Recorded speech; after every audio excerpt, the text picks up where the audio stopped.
Hey there, scientists! Caroline here, and welcome to a brand new unit in Environmental Science 2.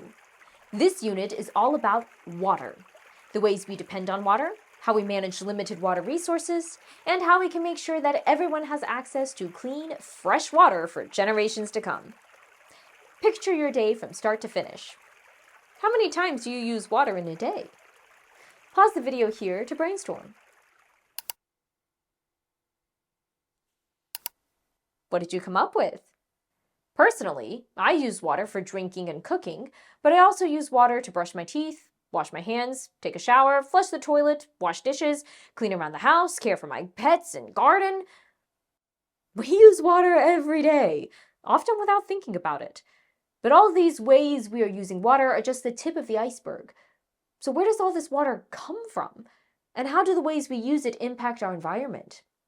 Today we'll dive into these questions as we learn about water resources.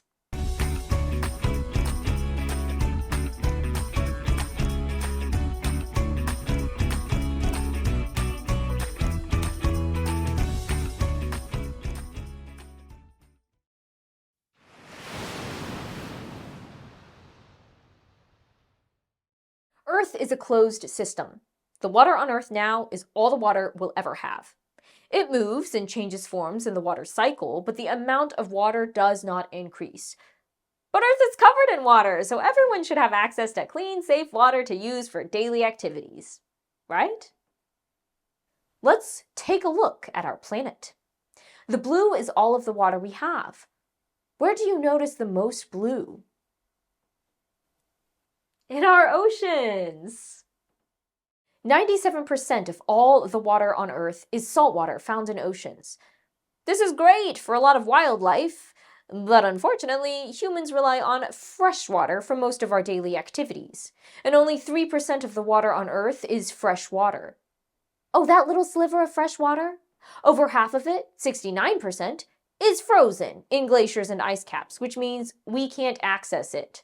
30% of that sliver of fresh water is underground and not always easily reachable. That means that less than 1% of the fresh water on Earth is surface water that we can easily use. In other words, if all the world's water fit in a 1-gallon jug, only a single tablespoon would be fresh water easily available for humans, like lakes, rivers, and streams. We have to make sure we use these very limited freshwater resources carefully and sustainably. Let's look more closely at the activities that require us to use this fresh water.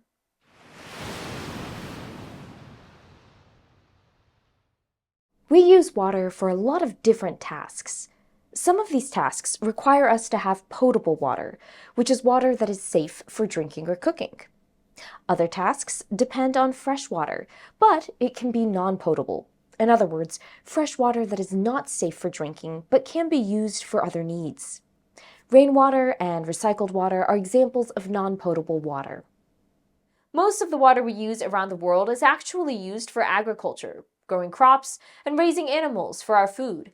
It takes about 2,000 gallons of water to produce 1 pound of beef. Water is used in agriculture not just for giving to livestock to drink, but for washing produce, irrigating fields, and cleaning farm equipment. Which of these activities do you think need potable fresh water? Which can use non-potable fresh water?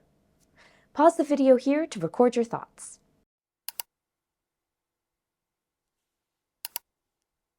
Animals, like humans, need potable water to drink, and produce has to be washed in potable water too.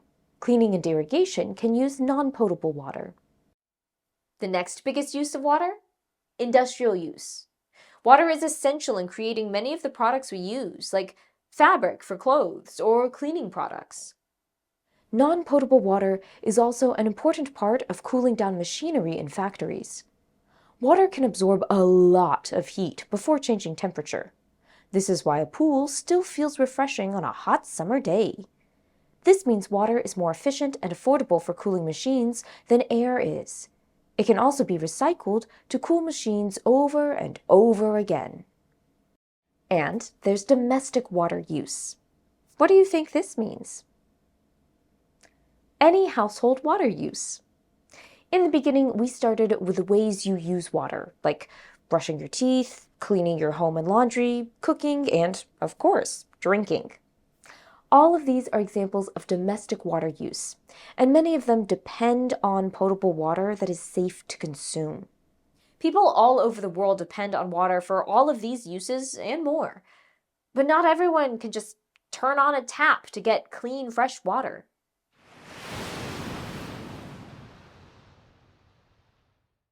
Potable water is a basic human right. We all depend on this resource to survive. But over 2 billion people around the world don't have safe, reliable access to drinking water. Why? Let's take a look at this map. It shows the land distance to natural bodies of surface freshwater around the world. The areas in red represent the greatest distance to a body of fresh water, while the areas in dark blue represent the shortest distance to a body of fresh water. What do you notice about surface freshwater access? Pause the video here and record your observations. Not all water on Earth is distributed equally. Some regions have tons of natural surface water, like in tropical rainforests or temperate forests. Other areas, like deserts or tundras, have very little surface water. In many communities, especially in developing regions, people walk long distances to get water. Even in wealthier countries, water access can be unequal, especially when water sources become polluted and unsafe to drink. And climate change can shift weather patterns and impact the movement of the water cycle, often hitting hardest in places already struggling with water scarcity. So how can we try to manage our limited freshwater resources so that everyone has access? Humans can carefully engineer systems to move water around and store it. Wells can help us access groundwater that is unreachable from the surface. Systems with pumps and pipes can help take water and transport it from a natural source to homes and businesses far away. And building dams can create reservoirs to help keep large amounts of freshwater stored for the future. But even with this tech, water is still a limited resource. As populations grow, we not only need to move water around, but we need to find creative solutions to access water we don't currently depend on. It's also essential for us to try to conserve water, using only what we need to leave enough for future generations. Throughout this unit, we'll look at ways we can access water from new sources and conserve water to help.